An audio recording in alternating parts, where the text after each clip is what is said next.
só se fala desse assunto. O TSE foi utilizado para perseguir opositores políticos. Relatórios criados para perseguir e prender pessoas. Isso não se admite em uma democracia. Isso só se viu e só se vê em ditaduras. Eu vou explicar agora juridicamente porque todas as decisões do ministro Alexandre de Moraes nos inquéritos das fake news, das milícias digitais e nos casos de 8 de janeiro devem ser anuladas.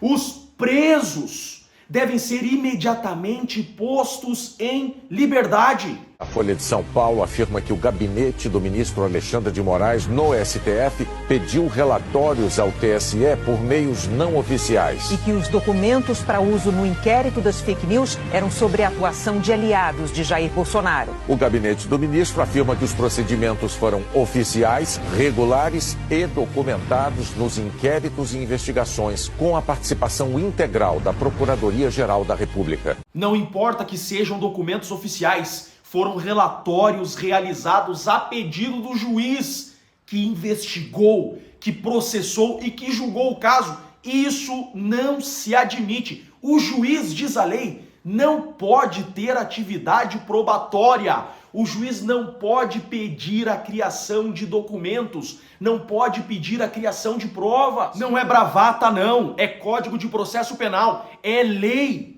Artigo 3º do Código de Processo Penal. O processo terá estrutura acusatória, vedada a iniciativa do juiz na fase de investigação e a substituição da atuação probatória do órgão de acusação. Lembrem que recentemente a Lava Jato teve processos anulados pelo STF, porque o STF entendeu que o juiz foi parcial. Diálogos entre juiz e procurador deram causa à anulação de processos. Não podemos aceitar que o combate à corrupção se dê sem limites, de modo a reconhecer a suspeição do julgador e assim declarar a nulidade do processo desde o recebimento da denúncia.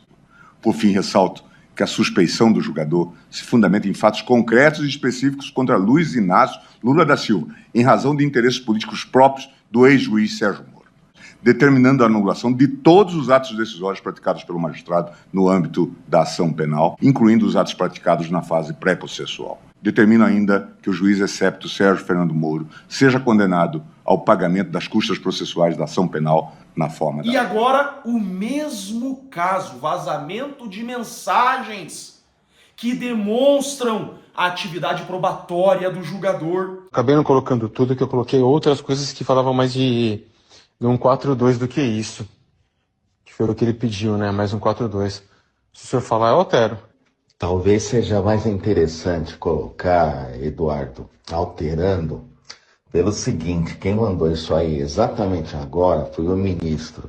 Ele tá, assim, muito... Ele cismou com isso aí. Talvez seja melhor pôr, tá? Alterar mais uma vez, fazer o quê, né? Isso viola o devido processo legal, isso viola o juiz natural, e isso, igualzinho aconteceu na Lava Jato, deve dar causa à anulação de prisões e anulação de processos. Pau que bate em Chico, bate em Francisco. Há inclusive indícios de documentos falsos, documentos criados. Colocar como de ordem do Dr. Marco Antônio, tá? Por quê? Porque atualmente o ministro passa por uma fase difícil, qualquer detalhe, qualquer peninha pode virar amanhã ou depois mais um objeto de dor de cabeça para ele, tá? Então, ficaria para todos os fins, que é de ordem dele, do Dr. Marco, que ele manda enviar, né? É para a gente, aí é tudo bem. Ninguém vai poder questionar nada, etc. Falar, mas de onde que surgiu isso? Caiu do céu? A pedido de quem? E etc, né? E colocar em cima, repito, o Tribunal Superior Eleitoral e de ordem do Dr. Marco Antônio Martim Vargas, juiz, eu não sei qual é o cargo que ele tem no TSE, né? Isso é aberrante. Isso é um escárnio público. Pessoas sem foro privilegiado sendo investigadas no STF, sendo perseguidas por um órgão julgador. Juridicamente, tudo que se teve até aqui, inquérito de fake news, inquérito de milícias digitais, processos de 8 de janeiro, devem ser anulados. Eu afirmo, segundo a lei vigente, Nós temos aqui nulidades absolutas.